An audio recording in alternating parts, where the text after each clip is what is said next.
is Hugh. I'm the president and CEO of Revival Gold. We're advancing the Beartrack-Arnett Gold project located in the western U.S. state of Idaho. We've got 4 million ounces of resource, and we're advancing towards a PFS on the first phase heap leach aspect of this project, due out mid-2023. Hugh, good to see you again. Happy New Year, sir. Look, always a good time of year to kind of have a little look back at what happened last year, which bits you got right, and more importantly, looking forward to how you are going to approach this year. So let's look back. So what are the things that you think you got right in 2022? Oh, thanks, Matt. It's great to be with you, and I do feel that 2023 is starting out on the right foot here. Look, we've got a team that has just done a super job over the last 5 years advancing Beartrack-Arnett, a finding cost of less than $5 an ounce, 4 million ounces of resource. And in 2022, we made some real positive headway with the project. First of all, we announced that 4 million ounce resource, 33% higher than the prior resource estimate in 2020. So good progress there with growth in resource. Secondly, we accomplished quite a bit of drilling, and in particular in the Joss area, which I know is of interest to your viewers, where we've got high-grade intercepts. Last year, we intersected the high-grade zone a further 150, almost 200 meters deeper than previous drilling had, and we're extending the bounds of it laterally along strike. So intercepts 10, 12, 15 meters of 6, 8, 10, 12 grams per ton gold. So significant high-grade intercepts in the Joss zone. And then, of course, more recently, we've been releasing results from our 2022 program in the Haidee area, where we've got super near-surface oxide mineralization, and that's going into our PFS, which, as I mentioned, is coming out mid-2023. So some really positive progress with the project from a technical point of view. Corporately, we've made a very good progress with our team. Board addition in Tim Warman, who's been a super contributor to what we're doing in the U.S. with heap leach and with the exploration experience Tim brings to the table. And finally, in a tough capital market, we've raised $13 million in 2022, and it's in equity and without diluting our capital base, so that our owners will have the benefit of enjoying this upside we're seeing coming to us in 2023. Right. Okay. So there's a lot of things you mentioned there, and great. But as a retail investor, kind of looking in at this thing, and there's so many gold stories out there. Last year was a tough year, and hopefully the winds have shaken out a few of those stories, and we can kind of focus on the good stuff. I'm trying to work out what's so good about you guys. I look immediately to some sort of standout numbers and topics. First being 4 million ounces. That's great. You're moving into PFS phase at the moment. What are you, sort of 60, 70% done on that, are you? We're 70% through the PFS right. As of the end of the year. So we're on track. And, just sort of coming back to your point, what makes us different is our team. And I just want to highlight some of the credentials of the folks who are behind the success we've had over the last few years. Our chairman, Wayne Hubert, has been part of building successful exploration and development companies in the past. Cerro Negro, which was a project that Andean Resources took forward from a $100 million market cap to $3 billion sale to Goldcorp, was run by Wayne Hubert, our non-exec chair. Our VP Engineering and Development, John Mayer, has got a ton of experience with Barrick, having built big projects in jurisdictions like we're in today, with the likes of our neighbor Perpetua.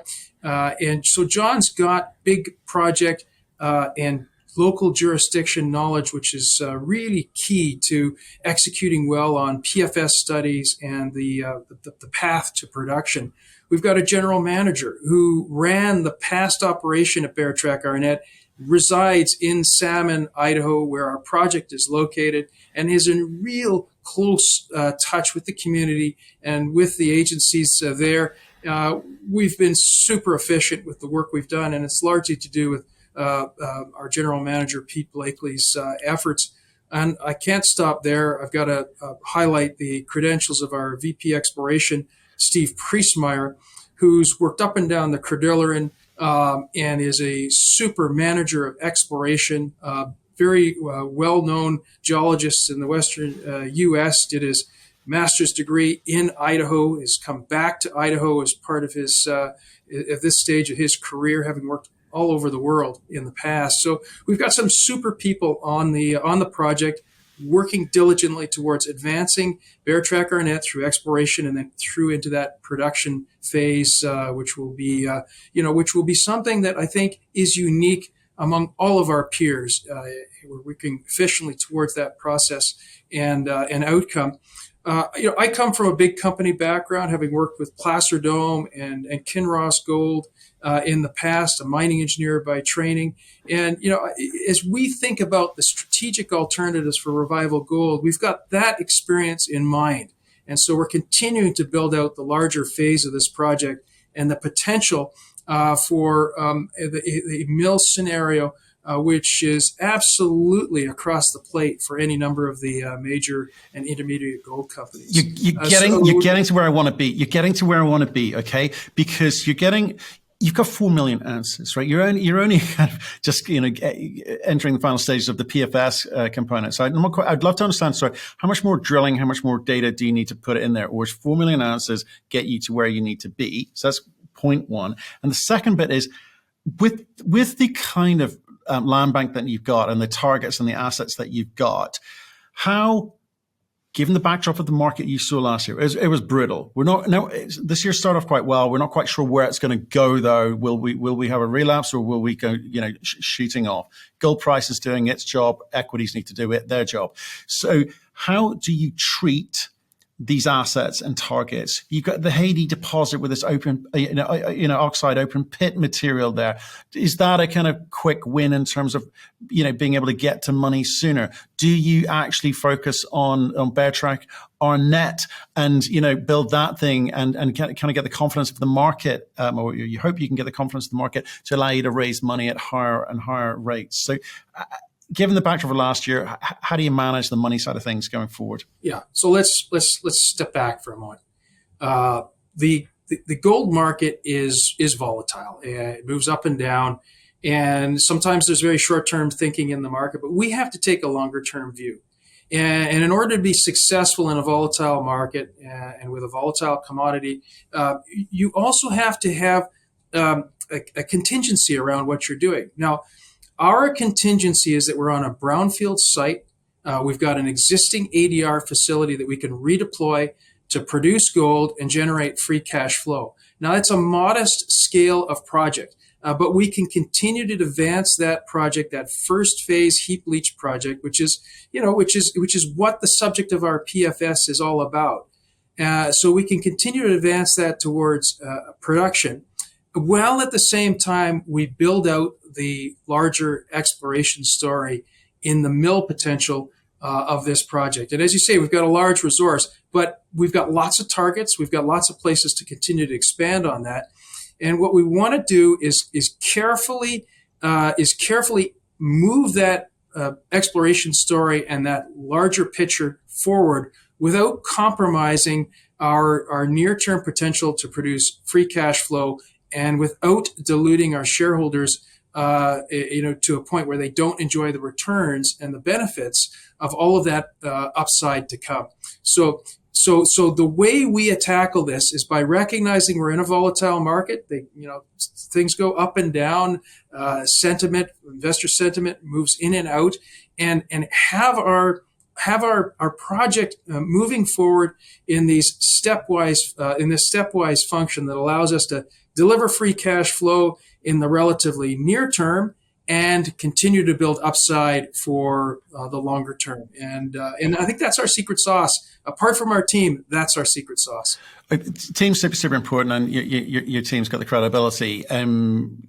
But you need help to deliver that. So you get, obviously your share price did quite well in the last 4 months of last year, kind of, bucked the trend somewhat. General trend was up, where most were down. So people like what they're hearing. But I want to come back to the strategy thing and get a better sense of how you lay this out. Because you talk about the phase one, 65, 70,000 ounces, a year for the first 7 to 9 years. Is that kind of like high grading, or is that trying to, ramp things up with the hope that the exploration and Haidee will kind of, pick up the slack and you'll be able to kind of build that up and grow those ounces.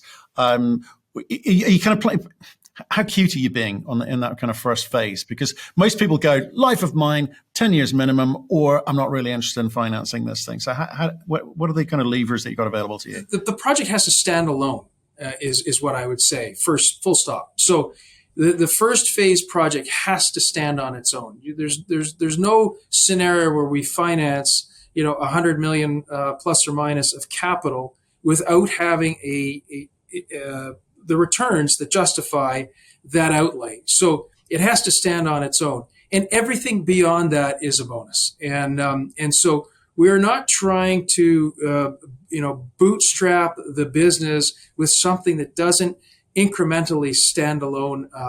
And in fact, there's a strong temptation to do a lot of more exploration. I can tell you, our team would love to go out and pursue some of the broader exploration targets with more drilling, but we need to balance that against the market's appetite for more exploration. And I think the challenge that you get to is a scenario where you're just drilling and you're not advancing the cause towards free cash flow. You're not completing all of those steps, those de-risking steps that allow larger investors to get involved. And I think we have to keep that in mind. So first phase project stands on its own. Everything else beyond that will be a bonus. And we keep ourselves focused on delivering what we can manage in the current constraints of the environment. And a $100 million project on a brownfield site is absolutely across the park, across the plate for us. Well, yeah. I mean, that's like, well, I kind of have to remind myself, as I looking at some of the pictures of the infrastructure that you actually got in place. And it's not just the case of the location, but the what you've inherited there is very helpful in terms of the capital expenditure component, but also the ongoing operating cost. But let me come back to the PFS bit. Okay, you said you're like 70% along the way. Again, we saw companies put out economic studies last year and get absolutely penalized because the inflationary, effects were sort of driving capex numbers up across the board. That's, on top of the issue of like getting permits on time, which we'll sort of come to, getting the staff, quite frankly, to, come and be able to work there, et cetera. Inflation was a company killer last year. It made good projects marginal and marginal projects terminal. So are you sort of, again, conscious of the speed at which you need to deliver the next PFS into market, or is that because of that kind of infrastructure head start you've got, give you some quiet confidence that the numbers will be as good as the PEA? Yeah, so we are definitely in an inflationary environment, and we're seeing that at Revival Gold in our drilling costs, which in the last year were up about 25%. So we're absolutely seeing inflation. However, what I would say is that in a brownfield situation like the one we're in, where we understand the geotechnical setting, the earth moving requirements, where we've got limited construction of concrete and steel, the big components that come under pressure in inflationary times, where we don't have to have unfettered permitting discussions around alternative sites. We've already got the site. We know how it works. These are all things that will allow us to do better than our peers in terms of cost control as we move through into this PFS phase. Now, I'm not saying that we're not going to see escalation of labor rates, possibly of fuel, although fuel prices have come off over the last 6 or so months. And those things will impact the project. But what I am saying is the setting that we're in is got a lot of advantages that will allow us to manage those inflationary impacts and potentially deliver more value from more ounces in the plan to offset what increases we do see. Now, the study's still 5 months out, so I don't have detailed numbers yet, but certainly our expectation is we'll be able to do as well or better than our PEA, and we'll be at a much less risky point of the development phase because we'll have completed additional column leach testing, we'll have completed geotechnical study work, we'll have done more detailed design work in terms of our costs and plans, and we'll have the benefit of all that additional drilling to understand the resource a lot more clearly and have less ambiguity and less uncertainty around what we're actually going to get out of the ground. Right. Okay. And I think you've also talked in your literature around, additional power line studies and baseline environmental data collections, etc. So is that fully funded? You've raised $3 million just at the end of the year last year. Does that get you through to a delivered PFS? And if so, what next? Yeah. So we topped up. We did not do a big raise at the end of last year. We did not feel like it was the right time to go pushing a lot of equity out. But we raised sufficient capital to complete our PFS, do the updated resource, which will drive, that will go into that PFS. So we'll see that. Get these drill results out from the Haidee area, which we started to do at the beginning of last week. And also to complete further baseline environmental data collection so that we're prepared to go for our re-permitting of the site once we're completed the PFS. The footprint of the plan for restart of the operation will only be known once we complete that PFS. So we can't start the actual re-permitting, but we've been doing already now a couple of years of baseline data collection and planning and preparation, together with the 30 years or so of history we have on the site. That data and that experience will allow us to move promptly to re-permitting. But lots of milestones over the next 6 months, and funded. We're going to have to watch our pennies. We're going to have to be very careful with how we spend our money, but that's second nature to us at Revival Gold. We're all owners. We have a lot at stake here, and we want to do the best by our shareholders. And in so doing, do right by the community and do right by ourselves. Right. Okay. It's a 60 million market cap company. If I look at your enterprise value per ounce, you're one of the, I guess, more undervalued company. I'll say it for you. You're meant to say it as the CEO. It's obligatory. I think it's in your contract. We're undervalued, but you are undervalued compared to your peers. But certainly those that are around 4 million ounces. What are the moments that are going to happen? It's been you've said what you're going to do. You've done what you said you were going to do. You get full marks for that. You've laid out what you got to do this year. The PFS, I guess, is the next kind of catalyst moment. But what else is going to move the needle here? Because if I look at 60 million market cap, share price holding steady, which is great, if not moving slightly upwards. It can't be a higher gold price because the gold price is doing just fine. Thank you very much. The equities have not generally across the market. You have done better than most, but it still seems what's unusual to see a company of you being valued like you are. What's it going to take? What should people be looking for? You guys have got a team who've built mines before. You're not here mining the market. You know to build mines. What should we be looking at? Yeah, I think what ultimately the audience that we're ultimately working to appeal to are the bigger strategic investors, corporates, institutions that are the deep pocketed investors in the space, and frankly, those folks, we're well engaged with. They don't just look at dollars per ounce in the ground. They don't just look at which CEO happens to be chatting up his game the best. What they're looking at is de-risked projects, projects that have a real chance of making a big impact on their businesses.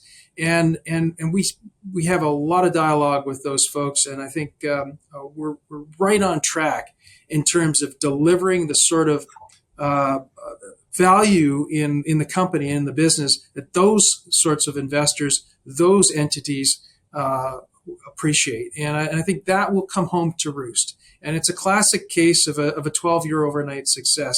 We do the heavy lifting, and we will be rewarded. And our shareholders, are patient, maybe a little more patient than most. We've got about 40% institutional ownership. Management owns 10%. So we don't have a broad retail crowd that we have to deliver, something to every day or every minute. What our owners are interested in is the longer term game plan and the bigger success that we can deliver by de-risking the asset, surfacing value. And in that respect, we've done that every year for each year over the last 5 years. And that's part of the reason why we've outperformed our peers. We've got less shares outstanding. We've got a better balance sheet. And we've got more success technically in terms of progress with both exploration and with de-risking towards PFS. We are the second largest discovery of gold in the U.S. in the last decade. Our finding costs are running at less than $5 an ounce. We've got only 92 million shares outstanding, no debt, no streaming obligations, no credit convertible facilities out there hanging around. And we've got open targets for exploration, which have been clearly identified and advanced systematically through the diligent work of our VP Exploration, Steve Priestmeyer, and the team. So, I can stand loud and proud and feel very confident that we're surfacing the value that ultimately will reward our investors. Whether that comes in 2 months' time or a year or two's time, I can't specifically say. We've got a lot of corporate discussions going on. We've got a lot of discussions with large, deep-pocketed institutions going on. But what I can say is that we are looking after the things we can control. We're managing our share count, and we're delivering steady progress towards that ultimate objective of surfacing value for investors.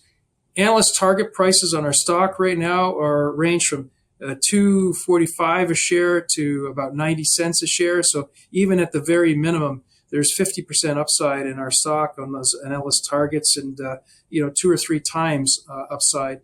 We've just got to continue to de-risk, manage our share count, and shareholders will be rewarded.